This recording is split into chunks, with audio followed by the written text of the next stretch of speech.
World now में सबसे पहले बात अमेरिका को आतंकी हमले से दहलाने की प्लानिंग सामने आई है, जब पूरी दुनिया साल 2025 को अलविदा कहने की तैयारी कर रही है और 2026 के स्वागत की तैयारी में डूबी है।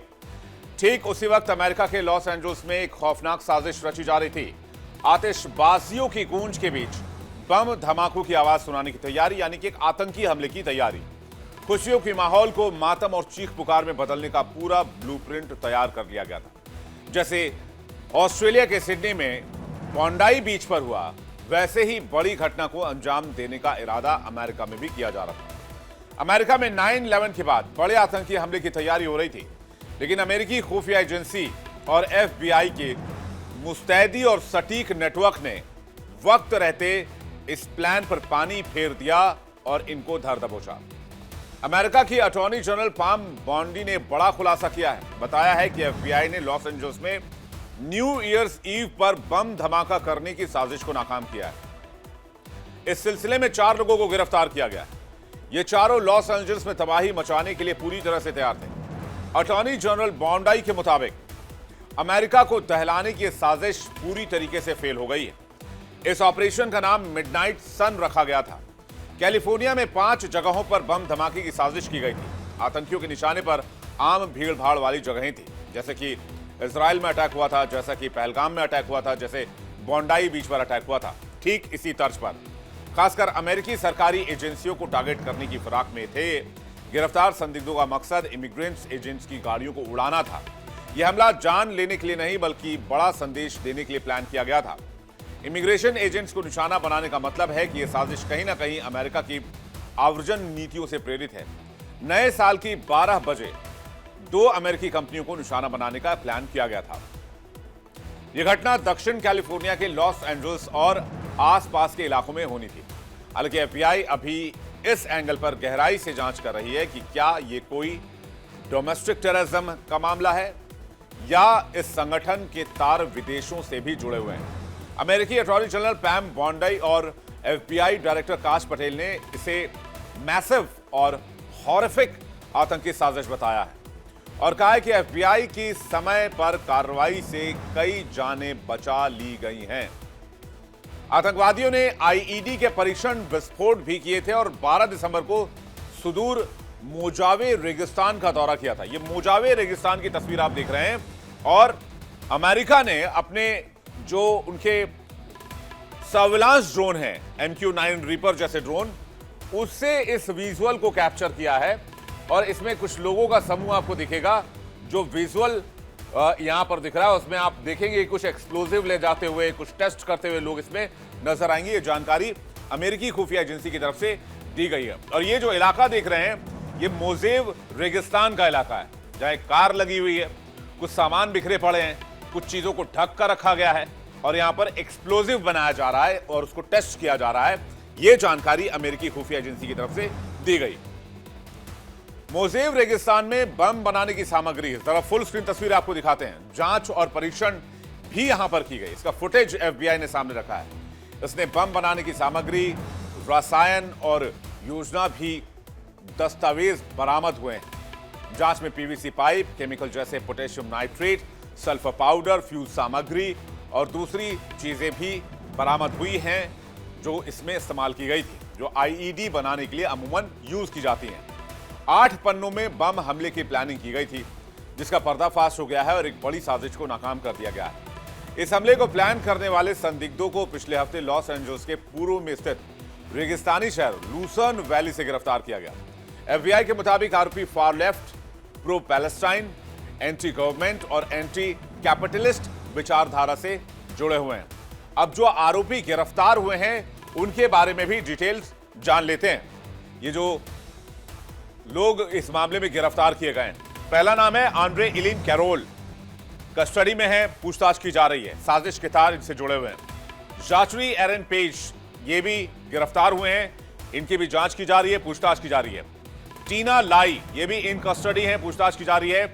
और डांटे गैफील्ड, ये भी गिरफ्तार किए गए, कस्टडी में है और अब इनसे भी पूछताछ की जा रही है। यही वो 4 नाम हैं जिन्हें FBI ने अरेस्ट किया है आतंकी साजिश बनाने के मामले में। इन चारों के पोस्टर्स भी जारी कर दिए गए हैं, वीडियोस भी जारी कर दिए गए हैं। इसके अलावा ऑर्लियंस में एक 5वें व्यक्ति को भी गिरफ्तार किया गया है जो इस ग्रुप से जुड़ा हुआ था, लेकिन अलग हमले की योजना बना रहा था। आरोपी लोकल कोर्ट में पेश किए जाएंगे, जहां न्यायिक प्रक्रिया आगे बढ़ेगी। आरोपियों के पास से ऑपरेशन मिडनाइट सन नाम का दस्तावेज पहले से मौजूद था, जिसमें कहा गया था कि बैकपैक बम को एक ही समय में कई स्थानों पर लगाया जाएगा। अब यह ऑपरेशन मिडनाइट क्या प्लान किया गया था, इसको भी हम आपको बताते हैं। ऑपरेशन मिडनाइट के तहत नए साल के जश्न के दरमियान धमाके की साजिश की गई थी और ऑपरेशन मिडनाइट कोड नेम है। मिडनाइट का मतलब आधी रात, सन मतलब विचारों में नया सवेरा, यानी कि आधी रात को एक बड़ा धमाका, यानी नए साल की शुरुआत को अराजकता में बदलने का संदेश। ऑपरेशन का मकसद था बड़े पैमाने पर आतंक फैलाना। इसे आरोपियों ने अपनी धमाके की योजना के लिए बनाया था। नए साल की रात कैलिफोर्निया में विस्फोट करने का मकसद था और 5 अलग अलग जगहों पर एक साथ बम लगाने की योजना थी और इसे एक साथ धमाका करने की योजना थी। इस योजना के लिए एक 8 पेज का दस्तावेज भी बनाया गया, जिसमें धमाकों के वक्त, जगह और तरीके को विस्तार से बताया गया। धमाकों को आतिशबाजी की आवाज में छिपाने का भी विचार था ताकि शुरुआती अलर्ट ना हो सके। आरोपियों ने आईईडी बनाना सीखा था। वो पीवीसी पाइप, फ्यूज, रासायनिक सामग्री जुटा रहे थे। मुजावे डेजर्ट में अभ्यास भी किया गया था ताकि बम बनाने और विस्फोट की पूरी तैयारी हो सके। आरोप यह भी है कि ये चरमपंथी समूह से जुड़े थे जिसका नाम है टर्टल आइलैंड लिबरेशन फ्रंट, एक दक्षिणी कैलिफोर्निया में सक्रिय चरमपंथी समूह। अटॉर्नी जनरल के मुताबिक खुद को टर्टल आइलैंड लिबरेशन फ्रंट बताने वाला ग्रुप इस हमले की तैयारी कर रहा था। इसका नाम टर्टल आइलैंड के नाम पर पड़ा है। ये टर्टल आइलैंड लिबरेशन फ्रंट जो है, इसका नाम टर्टल आइलैंड के नाम पर रखा गया, जिसका इस्तेमाल कुछ अमेरिकी मूल निवासी करते हैं। टीआईएलएफ एक उग्रवादी ग्रुप है, यानी कि चरमपंथी समूह है। ये लोग सरकार और बड़ी कंपनियों के खिलाफ, यानी कि बेसिकली एक कैपिटलिस्ट के खिलाफ है। ये पूंजीवाद के खिलाफ खड़े होते हैं और संघर्ष करते हैं। इनका मानना है कि कंपनियां और सरकार लोगों और प्रकृति को नुकसान पहुंचा रही हैं। ये लोग हिंसक तरीके अपनाते हैं, जैसे कि बम धमाके या बाकी खतरनाक तरीके, ताकि सरकार और बड़ी कंपनियों को क्लियर मैसेज दिया जा सके, उनको बड़ा नुकसान पहुंचाया जा सके। ये बड़े शहरों में लोगों को डराने और नुकसान पहुंचाने की कोशिश भी करते हैं, चूंकि ये पूंजीवाद विरोधी मानसिकता के होते हैं। टीआईएलएफ की विचारधारा जो है वो पूंजीवाद विरोध, सरकारी विरोध और पर्यावरणवादी बताई जाती है। इनका मकसद अमेरिका की सत्ता और औद्योगिक शक्ति को कमजोर करना है। इस ग्रुप को आतंकवादी गतिविधियों में फेडरल एजेंसियों ने निशाना बनाया। सोशल मीडिया और सीक्रेट माध्यमों से अपनी प्लानिंग शेयर करते हैं, लेकिन अब ये एफबीआई कहते चल चुके हैं। ये लोग सोचते हैं कि सरकार और बड़ी कंपनियां आम लोगों का शोषण करती है, दोहन करती है और सिर्फ अपने फायदे में काम करती है। इसलिए ये लोग सरकार और बड़ी कंपनियों को लड़ाई में हराना चाहते हैं। ये अपने आप में ऐसे लोगों का समूह मानते हैं जो धरती और प्रकृति को बचाना चाहते हैं और पूंजीवाद के खिलाफ असली आजादी की लड़ाई लड़ते हैं। लेकिन इसमें सबसे बड़ा सवाल यह है कि इस लड़ाई में हिंसा, धमाके, प्लानिंग, हत्या का सहारा लेते हैं, जो कि सरासर गलत है और आतंकवाद की श्रेणी में आता है। अमेरिका में ऐसे समूहों पर बहुत निगरानी होती है क्योंकि उनकी गतिविधियां समाज में डर पैदा कर सकती हैं। कई लोगों की जान को खतरा हो सकता है। हाल ही में पकड़े गए लोगों का इस ग्रुप से संबंध था। ये लोग नए साल की रात कई जगहों पर बम धमाका करना चाहते थे ताकि ज्यादा से ज्यादा नुकसान हो। प्रेस कॉन्फ्रेंस के दौरान अटॉर्नी जनरल पॉम बांडी ने बेहद सख्त लहजे में कहा कि आज हमने एक बड़ी त्रासदी को रोक लिया है।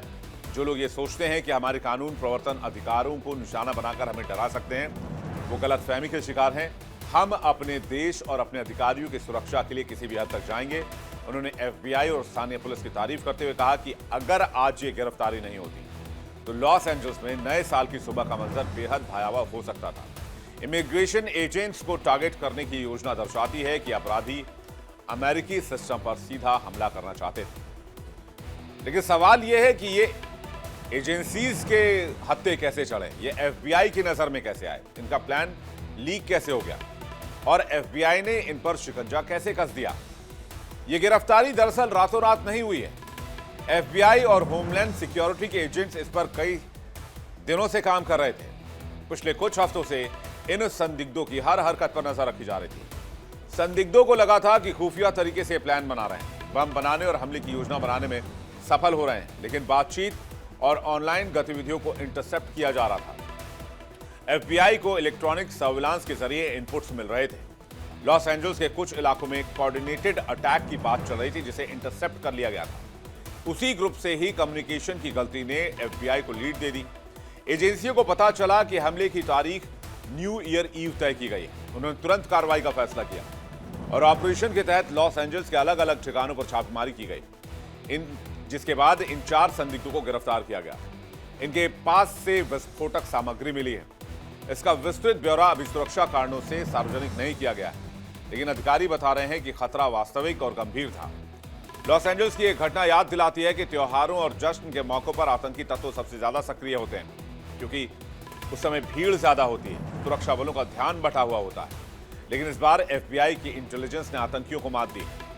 4 गिरफ्तार आरोपी से फिलहाल किसी अज्ञात लोकेशन पर पूछताछ चल रही है। एफबीआई ये जानने की कोशिश कर रही है कि कहीं इस साजिश के तार दुनिया के किसी और देश से तो जुड़े नहीं हैं।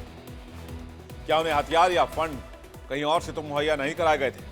बहरहाल अमेरिका ने फिलहाल राहत की सांस ली है, क्योंकि एक बड़ा खतरा टल गया है। लेकिन नए साल के जश्न से पहले अब सुरक्षा और बढ़ानी होगी। इस खुलासे के बाद लॉस एंजल्स पुलिस विभाग, LAPD और अन्य सुरक्षा एजेंसियों ने शहर की सुरक्षा व्यवस्था को और कड़ा कर दिया है। लॉस एंजल्स और आसपास के पसाडेना में होने वाली मशहूर रोज परेड और रोज बाउल गेम को देखते हुए पहले ही सुरक्षा चाक चौबंद थी, लेकिन अब इसे और ज्यादा प्रूफ कर दिया गया है।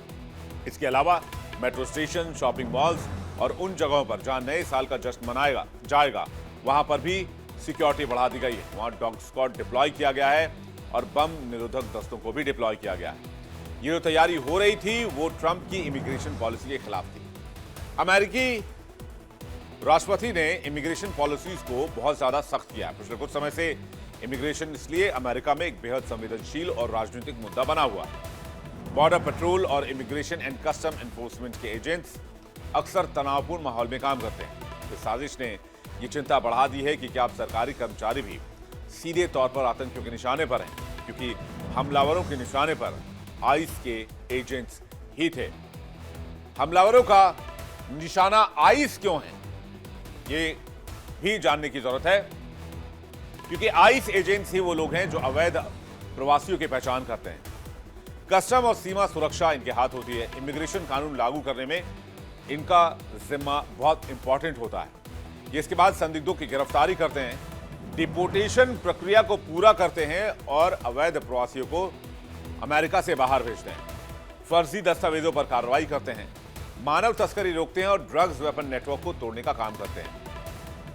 आइस अमेरिका की सीमा और कानून पुलिस की तरह ही है, जो इमिग्रेशन नियमों और सीमा सुरक्षा को लागू करवाते हैं। वो अवैध तरीके से देश में आने वालों को पकड़ते हैं और गैर कानूनी गतिविधियों को कंट्रोल करते हैं। हालांकि आइस की सख्ती और उनके अधिकारों का दुरुपयोग अक्सर विवादों में रहा है। कई बार निर्दोष लोगों की गिरफ्तारी, मानवाधिकारों का हनन और अत्यधिक सख्ती यानी कि टॉर्चर की खबरें सामने आई हैं, जिसकी वजह से आइस की आलोचना भी हुई। ये ट्रंप की नीतियों को बेसिकली लागू करवाने का काम करते हैं। ट्रंप ने पहले कार्यकाल में सख्त इमिग्रेशन पॉलिसी लागू की थी, जिसमें सीमा दीवार, ट्रेवल बैन और बड़े पैमाने पर निर्वासन। और 2025 के दूसरे टर्म में उन्होंने इन नीतियों को और कड़ा कर दिया, क्योंकि उनका कहना है अमेरिका फर्स्ट, मतलब राष्ट्रीय सुरक्षा, जनता की सुरक्षा, टैक्स पेयर्स का पैसा बचाना। अमेरिका में ट्रंप की इमिग्रेशन पॉलिसी काफी सख्त और कठोर है, खासकर अवैध आव्रजन और कुछ प्रकार के कानूनी इमिग्रेशन पर। इसमें कई बड़े और नए बदलाव किए गए हैं। क्या है वो बदलाव, आइए देखते हैं। सबसे पहले बात करते हैं सीमा सुरक्षा की। दक्षिणी सीमा पर आपातकाल इन्होंने घोषित किया हुआ है। मैक्सिको की बॉर्डर पर फिर से दीवार बनाई जा रही है। कोई भी बिना कागज के नहीं घुस सकता है। CBP-1 ऐप को बंद कर दिया गया था, जो शरणार्थियों के लिए अपॉइंटमेंट बुकिंग करता था। कैच एंड रिलीज प्रक्रिया खत्म कर दी गई। इसे अवैध प्रवेश 50 सालों में पहली बार घटा है। डिपोर्टेशन की बात की जाए तो बड़े पैमाने पर निर्वासन अभियान चलाया गया। अमेरिकी इतिहास का सबसे बड़ा डिपोर्टेशन अभियान चलाया गया और इसकी वजह से आइस एजेंट्स की संख्या बढ़ाई गई और उनकी ताकत में और इजाफा कर दिया गया। इसके बाद लाखों लोगों को अमेरिका से निकालकर बाहर कर दिया गया, उनके मूल देश भेज दिया गया। शरण और मानवीय राहत, शरण आवेदनों पर यानी कि शरणार्थियों पर सख्ती कर रहे हैं Donald Trump. Temporary protected status को सीमित कर दिया है। क्यूबा, हैती, निकारागुआ, वेनेजुएला में पैरोल प्रोग्राम खत्म कर दिया है और शरणार्थी कोटा 2026 के लिए घटाकर 7,500 तक सीमित कर दिया है। इसके अलावा 19 ऐसे देश हैं जहां से अमेरिका में ट्रैवल बैन कर दिया गया है, यानी कि वो लोग अमेरिका में घुस ही नहीं सकते। इसके साथ ही नागरिकता पर भी ट्रंप ने सख्ती बढ़ाई है। जैसे ग्रीन कार्ड, नागरिकता और अन्य इमिग्रेशन आवेदन बंद किए हैं। फैमिली के जरिए ग्रीन कार्ड पाना मुश्किल है। H-1B जैसे वर्क वीजा पर सख्त नियम लागू किए गए हैं और भारी भरकम फीस लगाई गई है।